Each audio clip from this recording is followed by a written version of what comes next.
আসসালামু আলাইকুম। পঞ্চম শ্রেণীর প্রিয় শিক্ষার্থীরা, তোমাদের ইংরেজি বইয়ের ইউনিট 5 এর লেসনস 1, 2 নিয়ে আলোচনা করব।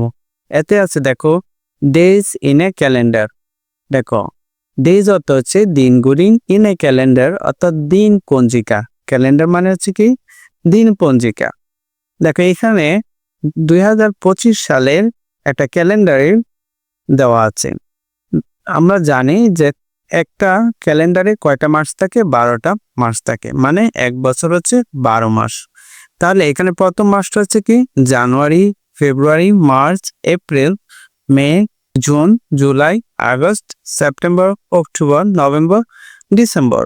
দেখো এখানে একটা জিনিস খেয়াল করো, দেখো জানুয়ারি মাস হচ্ছে 31-এ, ফেব্রুয়ারি মাস কত 28-এ, ঠিক আছে, মার্চ হচ্ছে 31-এ, আর এপ্রিল হচ্ছে 30-এ, মে হচ্ছে 31-এ, জুন হচ্ছে 30, জুলাই 31, অগাস্ট 31,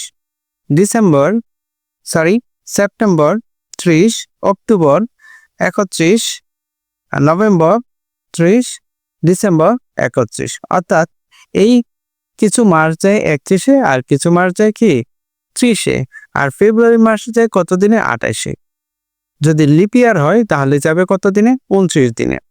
ওকে প্রিয় শিক্ষার্থীরা, আমরা দেখো এখন নিচে কিছু কথা বলা আছে ইম্পর্টেন্ট। বলছে দেয়ার আর 60 সেকেন্ডস ইন এ মিনিট, অর্থাৎ 1 মিনিটে 60 সেকেন্ড থাকে, ঠিক আছে। আমি বাংলা সহ লিখে দিয়েছি তোমাদের বোঝার সুবিধার্থে। তারপর হচ্ছে দেয়ার আর 60 মিনিটস ইন অ্যান আওয়ার, অর্থাৎ এই ঘন্টায় 60 মিনিট থাকে। 60 মিনিটস মানে হচ্ছে 60 মিনিট, ইন হচ্ছে মধ্যে, এন হচ্ছে একটি বা এক, আওয়ার মানে ঘন্টা, ঠিক আছে।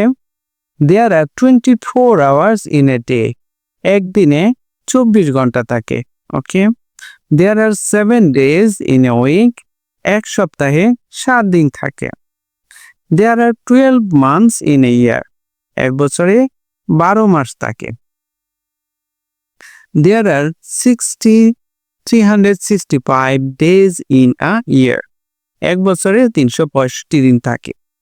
There are 66 days in a leap year, আর অধিবর্ষে 366 দিন থাকে, অর্থাৎ 366। অধিবর্ষ কি?